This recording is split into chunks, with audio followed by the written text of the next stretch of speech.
It's Christmas time, and every holiday season, December 1st through 25th, I watch one Christmas movie a day, and I'm going to be tier ranking the Christmas movies I watched this season. Um, 25 days aren't over yet. Why am I ranking them all? Because the last couple, I've seen them multiple times. I feel good to rank them. There was a couple new movies I had seen for the first time. I finally went through and watched all the new ones I was going to watch this season. So I'm going to be putting into a little tier list here the 26, because there is one day that's a double header, because that's when the family is in, and I made sure we were able to watch our family favorites. But the 26 movies I watched this specific holiday season, throwing them in a tier list here, and we got some interesting, fun categories. We have absolute best. These are this one is going to be hard to get into. We're talking one, maybe two movies get into this list. This is just the best Christmas movies, best Christmas movie out there. All right, season staples. These are like the pillars, the supporting pillars of Christmas movies, of watching Christmas movies. They're a tier above. Like, these are like, this is what the family's watching together. This is what you're watching like closest to Christmas. And then yearly watches. Doesn't matter when in the season, but at some point in the season, these have to get watched. The next category, would like to fit it in. These are movies I do enjoy, but with how many great Christmas movies there are, maybe they don't get in. I really do try to fit these ones in. Then we have, if it's already on, or somebody else makes the suggestion and wants to watch it, it's like, hey, I enjoy this movie, but it's not the caliber of these other ones. And then don't care to watch. These are ones I'm probably not coming out of my room to go watch and see if the family's turned it on. I'm not. It's just not a draw, but I don't hate it. These are not bad movies. These are just not my movies. And then never watching again. These are bad movies. These are bad movies I don't want to watch. And spoiler, I'm pretty sure this one's here for the flair, because the category makes sense. I don't think anything's getting put in here. So many good Christmas movies, and I'm gonna make sure I watch good ones. Although, like I said, I did watch some new ones this year for the first time. All right, this is also in order. This is the order in which I'm watching these. Which, does that spoil things? Probably. So let's get started with Die Hard. Die Hard for me, and if you don't think Die Hard is a Christmas movie, we're not having that conversation here. I have a whole video up right now. I'll put like a card or something, like the little ticker thing up here. I have a video up about what makes a Christmas movie a Christmas movie. Die Hard is heavily focused on in that video, so check that out. That's where the discussion should be had. But for me, this is a seasoned staple. I love this movie. It's a lot of fun. It is a Christmas movie. Again, full video if you want to hear me get into that. But the reason it's elevated to seasoned staple is because this is the first movie I watch every year for this watch list. The reason being is I think it's a Christmas movie. I do think there's a spectrum of Christmas movie. It's on the spectrum. It is a Christmas movie. But there's more Christmassy movies. I like to kick it off less Christmassy as the year goes on, more Christmassy. So we are starting with, I always start with Die Hard. It is a Christmas movie, but it's lower on the spectrum of Christmassy. But yeah, season staple. All right, Jingle All the Way. This one is this one's pretty funny. Sinbad's character in this is amazing. I think for me, this is would like to fit it in. It's got some fun. It's got some action. To a much lesser extent than Die Hard. But if you're gonna have Arnold in it, this is the best way to utilize him. I would like to fit it in, but if it doesn't make the cut, I'm not losing sleep over it. All right, Scrooge. Scrooge is my first year watching it. This was good. This was pretty good. The problem is it's my first year, so I don't know consistently how it's going to place in this list, like in terms of making the cut here. I think I really liked it, though, and I love the Christmas Carol story. I think it's of the new movies, it's probably been my favorite. I'm going to put it in yearly watches. Could go down. It's just tough because there's a lot of really good Christmas Carol movies. Some of which I've been most of which I've been exposed to this year. I hadn't actually seen that many, but I do love that story. But it's really good. and it is the most different from all of the other Christmas Carol stories. So for variety, but still wanting to see that story, it might make the cut. Usually, I feel like it's probably going to be in the 25 every year. So I'm going to put that in yearly watches. Home Alone. Home Alone, Home Alone, Home Alone. It's been in it every year, but I think for me personally, because I watched it a little later, I didn't quite grow up with it. I do enjoy it. I think this one's in a would like to fit it in as well. It is a lot of fun. Terrible Family. This one's also a Christmas movie. Apparently that one's debated. I didn't know that was debated. But yeah, this is also a Christmas movie. But yeah, definitely I would like to fit it in. It is good. All right, Gremlins. Gremlins is another yearly watch. It's almost season staple. It's not quite there. But Gremlins is another one where it's like, it's almost, it does a great job of giving like genre variety in terms of like all of these movies. It has one of the more unique feels to it in comparison to a lot of these very Christmassy Christmas movies. Again, this one is a Christmas movie. The imagery's everywhere. I think the contrast between the chaos of the Gremlins and then the cuteness of Christmas, plus the Mogwai that he gets is a Christmas gift. But anyways, yearly watch. All right, Eyes Wide Shut. Again, watch my video on what makes a Christmas movie. The juxtaposition between what's going on in that movie and Christmas. It's intentional. It's important to the story. It's a Christmas movie. But anyways, this one I'm going to put this one in a certain tier, but I'm going to say this is a good movie. But for this tier list, it's going to go on like a don't care to watch. All right. If it's already on. You know, I guess if it's already on. Because I did enjoy this movie. But just for what the vibe of this list is and what you want to watch on Christmas, this one, it goes a little too hard against the grain. But it is a good movie. I want to make that clear. It is a good movie. But for what this list is, it's going there. Nightmare Before Christmas. God, this one's really good. Does it get into the season staple tier? It might be like the first cut out. Like, it and Gremlins might be just out. But it is going to go into yearly watches. Season staples, there's also, like, season staples are, I think, what, for me personally, because this isn't, I'm not even necessarily tier ranking these overall as quality of movies, hence where Eyes Wide Shut is. It's also just, like, for me, Christmas, the nostalgia of some of this stuff, like, that comes into play. Nightmare Before Christmas was a later watch in life for me as well. But fuck, it is definitely one of the best movies here. The stop motion is amazing. The music in this is so good. It is a great movie. But I think it's missing, as years go on, it might climb into season staple. But it's just missing a little bit of nostalgia right now. Now, I'm about to contradict myself very heavily with that, saying, hey, the lack of nostalgia holds it back. But I'm going to put Alien Xmas in season staple. And the biggest reason is because Alien Xmas is shorter, and I do like to incorporate shorter films in here. And Alien Xmas might be my favorite, because it's 40 minutes. It might be like my favorite shorter Christmas movie. It's beautiful. Nightmare Before Christmas, probably a little better, but Alien Xmas, due to it fitting a different niche, it's going a tier higher into season staple. I fell in love with this movie as soon as I saw it. If you haven't seen it, because this might be one of the more niche picks here.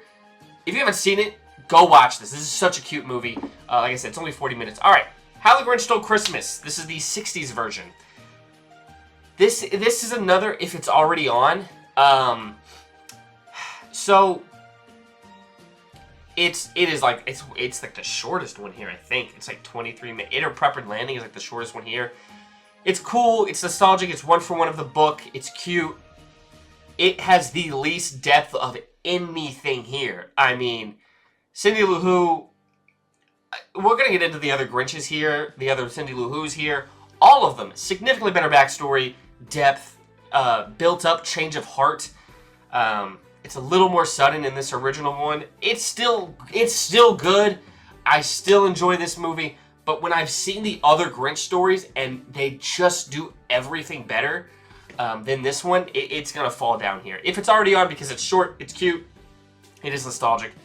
All right, Jim Carrey's A Christmas Carol. This was my first year watching this one. This one was really good. I loved the vibe of this one.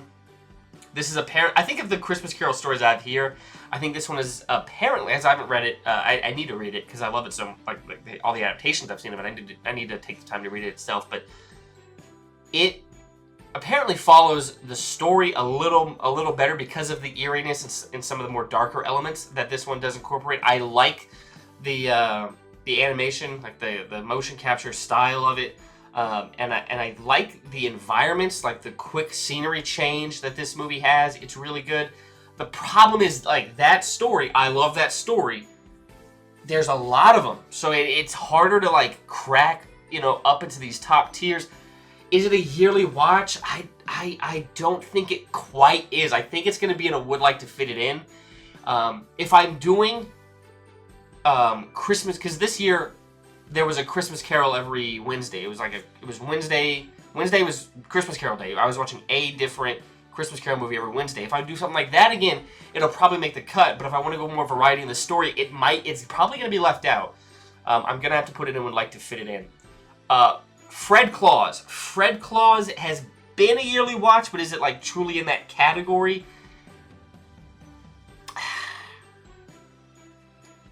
I think it's in a would like to fit it in. A lot of these would like to fit it in to probably get in, because I haven't been too adventurous with the movies. Like, one day a week, it's like, all right, this one I watch a new one.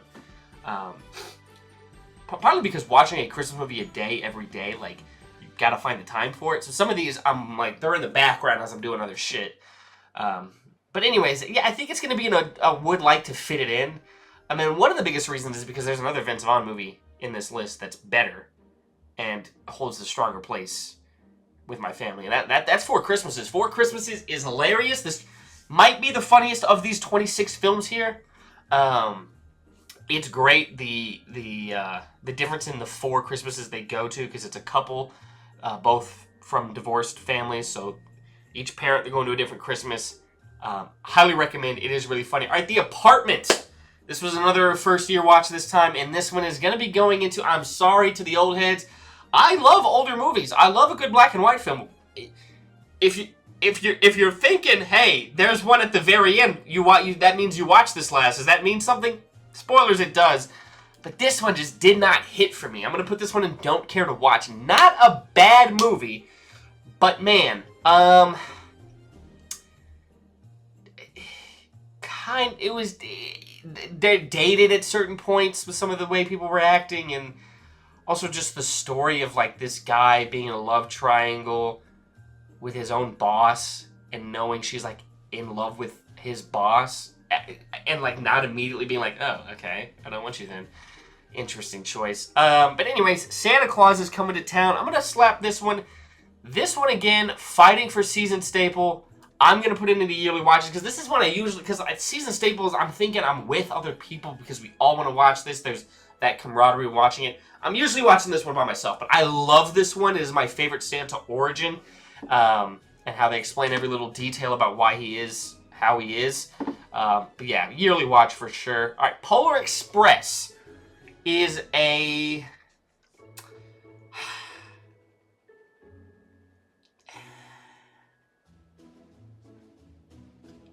I'm going to put it in would like to fit it in. It's good. I like the hot chocolate scene a lot. Anytime I am watching the Polar Express, gotta have hot chocolate to match.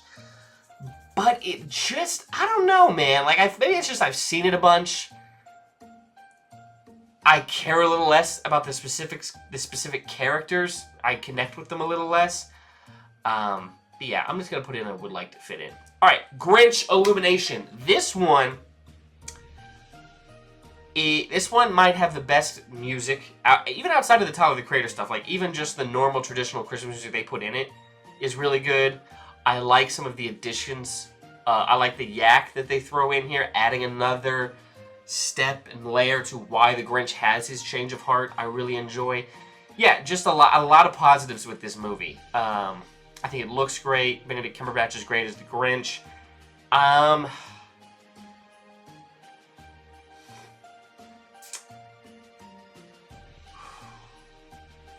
Does it reach into yearly watch? The problem here is the fact that there's multiple of this exact story. But as I was watching it, I was asking myself, I was like, is this the best one? It's not going to be the highest rated one. Spoilers, but y'all know that. Y'all knew this was coming. It's not going to be the highest rated one here, but it might actually be the best Grinch movie here. It's good, man. Like, I really like what they do with all the characters. Cindy Lou Who, I enjoyed the live action one. This might be Cindy Lou Who at her best.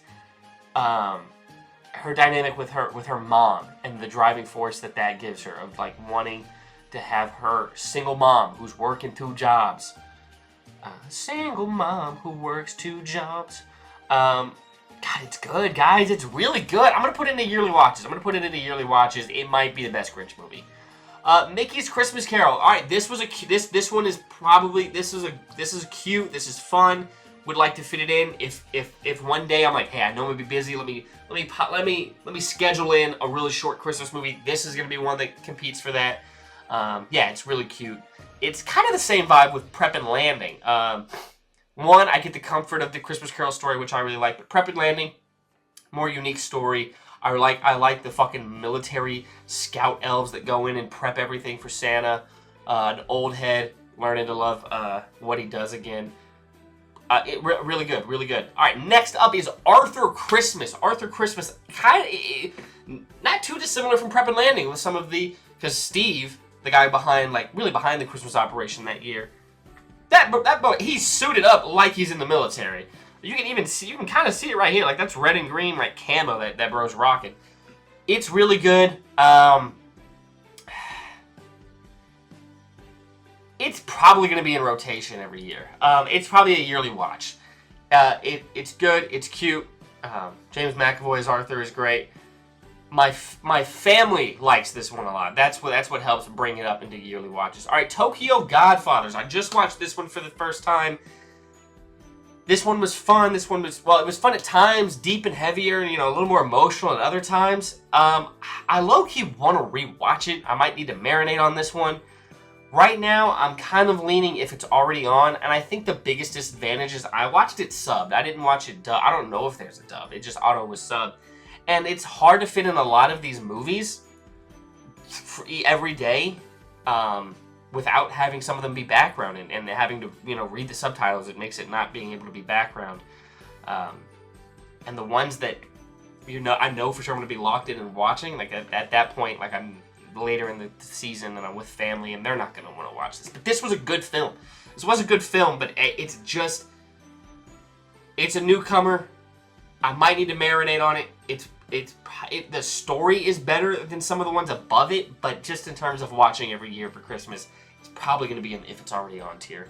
But it was good. All right, Rudolph. Rudolph culturally is a season staple. Does it fall into season staple category for me? I think so. To me, so I talked about how much I love Santa Claus is Coming to Town, but Rudolph is like the face of like a stop motion Christmas movie. Some iconic songs. Rudolph as a character, incredibly iconic. He has the song, but this is what makes him known. I'm gonna put it in a season staple. All right. Spoilers. Everything else is season staple up from here because this is all right. Shorter period of time. Family is all together. This is what we're watching. Starting off with Christmas Vacation. Christmas Vacation feels like one of the best demonstrations, representation. There we go. Representations of what it's like when all the family comes together for Christmas. That's what this is like. Beautiful. All right, Elf. Elf is a season staple. This is becoming the movie we watch when we're doing Christmas cookies. Yeah, it's fun. Fish out of water story, always enjoyable. I'm gonna put that into season staple. How the Grinch Stole Christmas. I think this is my older sister's favorite. Jim Carrey is amazing in this. His commitment to the role. Knowing what he had to do to get in that suit. His sense of humor in this works so well. And, I like Cindy Lou Who's investigative little side story here. Because I still like the character. Speaking how, I know I said that the Illumination one is better, and I do think that's the case. The Jim Carrey Grinch, Cindy Lou Who, also really good. Iconic look with that hair. But yeah. Where are you, Christmas? Iconic song. Yeah. All right. We're down to the final two. And, yeah. These are going where you think they're going. Muppets Christmas Carol. This is the Christmas movie in my family. This is kind of what inspired me eventually doing this whole watch along to begin with. These 1 through 25, developing this love for Christmas movies. Muppets Christmas Carol. First of all, I didn't know this, but from what I'm hearing, people regard this as highly as I do. A lot of people are like, that actually just is like one of the best Christmas Carol movies. Might be the best. Apparently, it is pretty loved, which is great because it is. I mean, Michael Caine as Scrooge.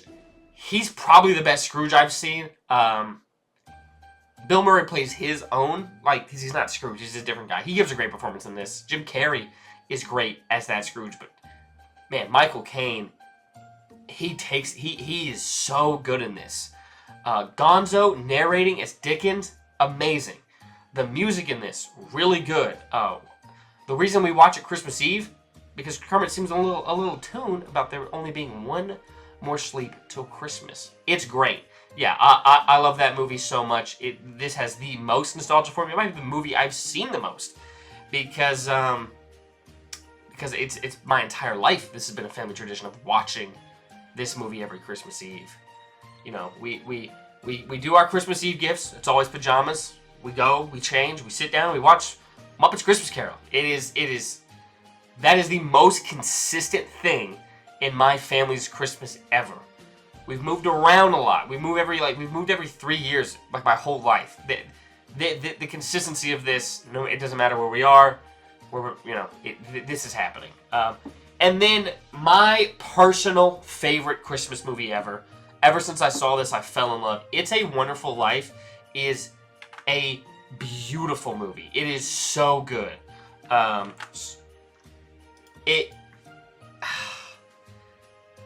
Diving into this man's mental health, putting an emphasis on men's mental health here with this guy he's gonna kill himself because of the financial hardship his family's about to endure because of misplaced money. He's like, well, my life insurance, that'll help my family.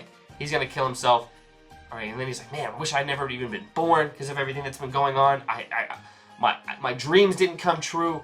I'm not being able to do what I need for my family. I wish I'd never been born. Angel shows him what that would be like, how different the world is, and it is just worse. It shows that, hey, you have a positive impact on the world around you, whether you see it or not.